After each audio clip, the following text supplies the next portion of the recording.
The anime starts with a typical chaotic scene. A group of monsters is wreaking havoc, and a girl with a face that says, "This was not on my to-do list today," watches in horror as the situation spirals out of control, worse than a Monday. But surprise. A mysterious young man appears and saves her at the last moment, as if he were a superhero who arrived late to his own show. From there, we jump ahead in time. Yes, that classic trick, and we meet our protagonist, Lost, who is looking for adventure companions on the guild's bulletin board. Spoiler, he's not doing very well. Just then, Narcina, a martial artist with more energy than a child after eating sugar, shows up and asks if he wants to team up with her. This is when the whole guild is shocked, as if someone had ordered pizza with pineapple.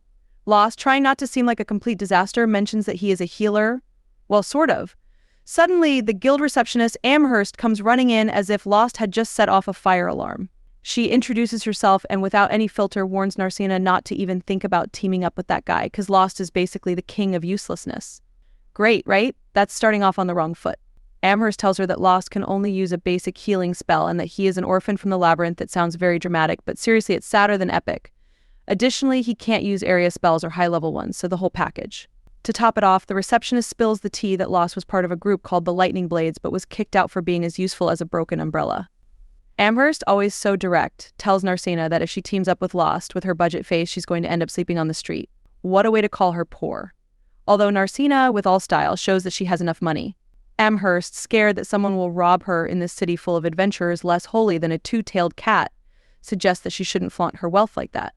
Narcina thanks her for the advice with a smile that says, "I don't care what you say." And Amherst, seeing that she's more of a novice than a character without a tutorial, proposes a beginner's group. Of course, there's a fee because nothing is free here. Narcina, very much in her style, replies, "No thanks, mommy," because she decided a long time ago to form a team with Lost. After that, Narcina meets up with Lost, and Amherst is left curious about her attitude. A little later, Lost is filling out the group form, and Narcina, almost as if she has won the lottery, feels excited because finally she has found the guy she was looking for. Of course, nervousness makes her take a little while to sign, but in the end she does, and Lost pays the fee, because obviously adventures aren't cheap. As they walk through the city, it's revealed that no one has completed the Mardat Labyrinth, which is more filled with unexplored areas than a video game in beta. Over time, the city has become the preferred destination for adventurers, more like a tourist attraction with deadly dangers than anything else. At this point, Narcina remembers that Amherst suggested taking Lost to the Eastern Prairie, but Lost, in tour guide mode, tells her that only the weakest monsters are there and it's super boring. Instead, in the labyrinth, monsters are everywhere, almost as if they're on sale. Finally, they arrive at the labyrinth, where Narcina, always determined, tells him she will go ahead because he's the healer, so it's his turn to be the bodyguard.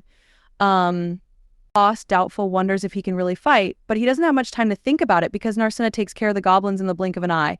Lost, like a history teacher, explains to her what magic stones are, which are basically what adventurers use to make a living.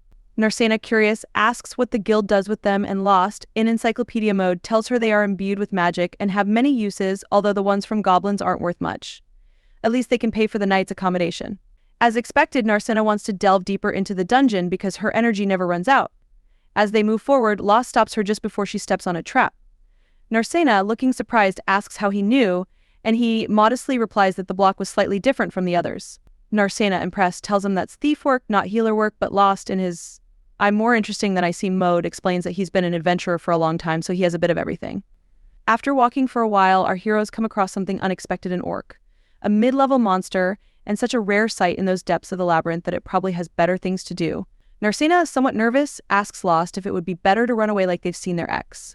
But Lost, all confident, replies that if they join forces, they should be able to handle it, even though inside he seems to be calculating whether it's really worth the risk. Narcina, excited because she always likes a good flying kick, decides to dive right in. Bam! She lands a kick on the orc, but in the act, she realizes that this monster is not just any pinata. The orc, clearly annoyed, counters, but Narcina shows she has ninja reflexes and dodges the blow. That said, she ends up stuck to the wall like an old car sticker. Just when it seems everything is going to go wrong, Lost appears to dispatch the orc like it was an annoying mosquito. Surprised, Narcina looks at him with wide eyes and asks, "Hey, weren't you a healer?" One of those who just heals and runs away. Lost, with a half smile, replies, "Well, I have some experience." Meanwhile, he takes a look at Narcina's wound, and she, in tough girl mode, says, "Nah, it's nothing, it barely grazed me," but Lost, in his concerned healer role, decides to heal her anyway, as if he doesn't want to get his uniform stained. When they finish, they see that the magic stone from the orc is quite a bit larger than the ones from the goblins, like comparing a marble to a watermelon. Lost, with shining eyes, suggests they return because they have already earned enough money to fill their piggy bank. And Narcena has proven she can throw punches like no one else. But Narcena, with her adventurous spirit, says no way she wants to keep going. So they continue. Later they arrive at the guild, where the receptionist, Angels, realizes that Lost took Narcena to the labyrinth instead of the prairie. Really, she says with a death glare. Lost, in defense mode, assures her that they only went to the upper floors, but for some strange reason there was an orc lurking. Narcena, with a gesture of a girl who didn't break anything, confirms the story. Angels calms down a bit since other reports also mention weird things in the labyrinth, but she only works there. She's not a detective or anything. They sell the magic stones, and the receptionist, with her eyes shining with greed, is more than happy to handle the paperwork. Narcena notices how happy she is, and Lost explains the more stones she sells, the more she fills her pockets.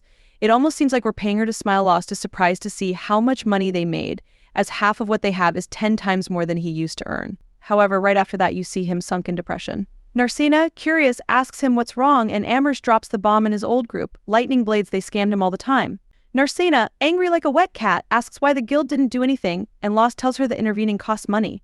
Then he offers that he could help her, but he declines, saying he has turned the page and has a new group. She accepts his decision, and when they leave the guild, a mysterious figure watches Lost from the shadows like a spy movie. Meanwhile, Angels is counting bills as if she's going to swim in them when Hansun, another guild employee, shows up and asks if she sent Lost to a new group. Me? If no one would accept him, even if I recommended him, she replies. Hansun mentions a weird girl who recruited him and then leaves, leaving Angels curious. We switch scenes, and the kids arrive at a bar where the waitress greets Lost, and upon seeing Narcena, becomes jealous. Gossip travels fast, says the waitress, as if she works for the local news. Lost, already resigned, asks her to reserve a room for them. The waitress's mother, who is much spicier, asks if they are going to share a room, and Narcena, tomato red, thinks that wouldn't be such a bad idea. But Lost, embarrassed, clarifies that he just wants separate rooms. Later, each in their own room, Narcena throws herself on the bed and remembers when Lost healed her. We discover that she is actually the same girl he saved years ago, and that since then she decided to become an adventurer to form a group with him. She has been training for all this time, but he has no idea as her appearance and hair have changed. No wonder he doesn't even recognize her. Still, Narcena feels happy to have found him. Although Lost is now much stronger, she is determined to protect him. Before falling asleep, she wonders why the people of the city consider him useless when he clearly has talent. But, well, that will be revealed in the next episode.